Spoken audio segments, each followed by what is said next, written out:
प्रिय विद्यार्थियों, मैं डॉक्टर विनोद कुमार सिंघल। कोई टेक्निकल कारण से वह वीडियो बीच में अधूरा रह गया जो अपन कंटिन्यू कर रहे हैं। मैं doctor Vinod Kumar Singhal, associate professor, department of business administration, government college Sujanpur.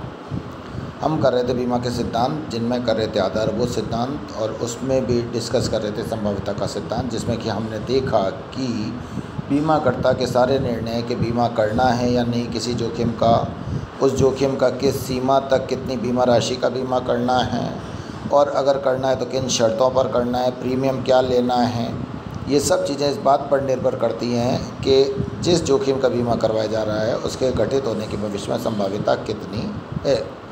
जितनी एक्यूरेट बीमाकर्ता के पास संभाव्यता होगी उतना ही सही उसके निर्णय होंगे और उतना ही उसका व्यवसाय स्थिर और लाभदायक होगा।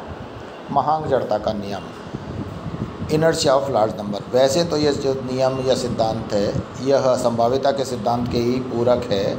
इस सिद्धांत के अनुसार परीक्षणों की संख्या जितनी अधिक होगी उतनी ही जड़ तथा वास्तविकता के निकट उन पर आधारित संभाव्यता होगी।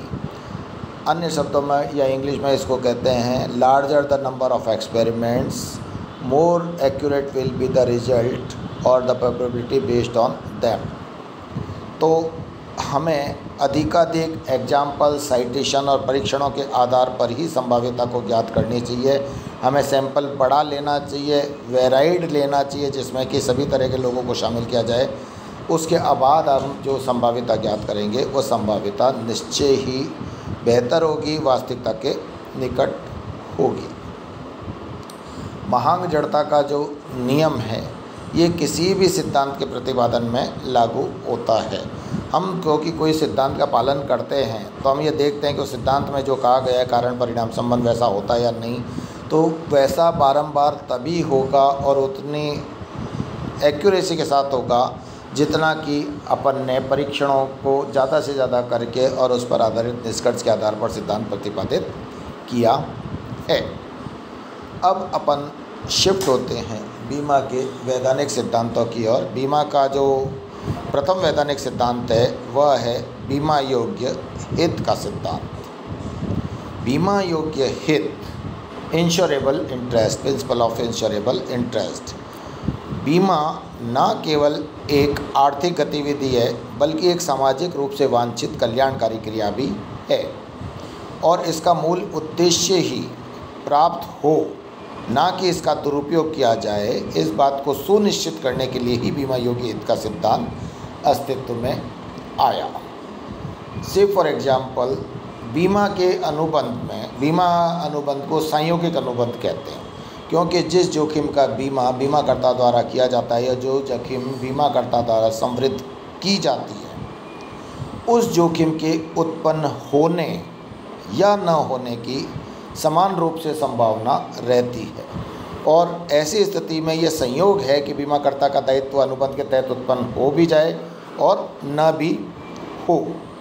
तो इस जो संयोग है इसको रिजेंबल करते हुए कुछ अवांछित असामाजिक लोग इस बात की आशंका थी कि बीमा का भी जुए की तरह से प्रयोग कर सकते हैं और अनिश्चितता पर दाव लगा सकते हैं, स्वयं भी उसकी प्रोबेबिलिटी का आकलन करके।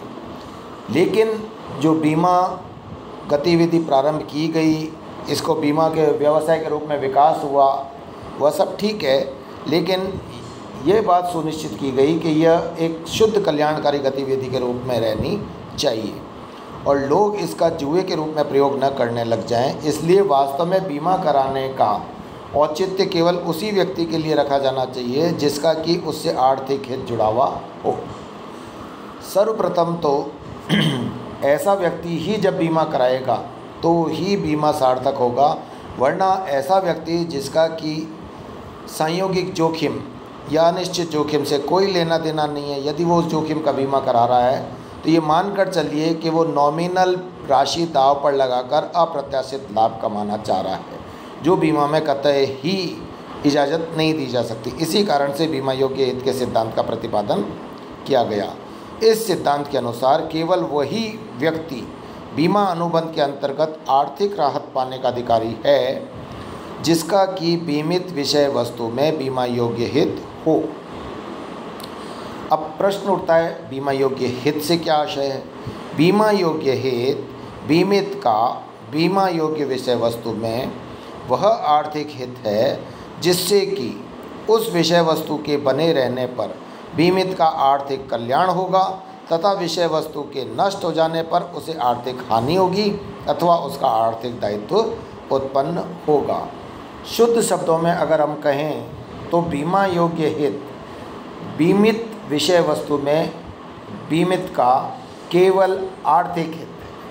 आध्यात्मिक, धार्मिक, भावनात्मक, पैतृक इन सारे हितों को हम नहीं स्वीकार करते, हम अर्थात बीमा करता स्वीकार नहीं करता। हो सकता है एक दोस्त आपको जान से प्यारा हो, उसका जीवन आपके लिए अमूल्य हो और उस दोस्त के रहने पर आपका सर्वाइवल टिका हुआ हो, इकोनॉमिकली आप उस पर एक्स्ट्राऑर्डिनरीली डिपेंडेंट हो, लेकिन आप एक दोस्त का बीमा नहीं करा सकते क्योंकि उसमें आपका आर्थिक हित यद्यपि अप्रत्यक्षतः है लेकिन प्रत्यक्षतः नहीं माना जा सकता, because you can't be treated as the dependent of one who is not in your relation, in your blood relation or otherwise relation, legal relation whatsoever। तो इसलिए बीमा योग्य हित का सिद्धांत केवल आर्थिक हित को देखता है, अन्य हित को नहीं। और अन्य हित के कारण अगर आप कोई लॉस का क्लेम करते हैं तो वो बीमा में स्वीकार्य नहीं है, या अन्य प्रकार से किसी विषय वस्तु में अपना हित प्रकट करते हैं तो आप बीमा के लिए योग्य नहीं हो जाते। Thank you very much. अब आगे हम डिटेल में नेक्स्ट लेक्चर में हम डिटेल में लेंगे बीमा योग्य हित के सिद्धांत को।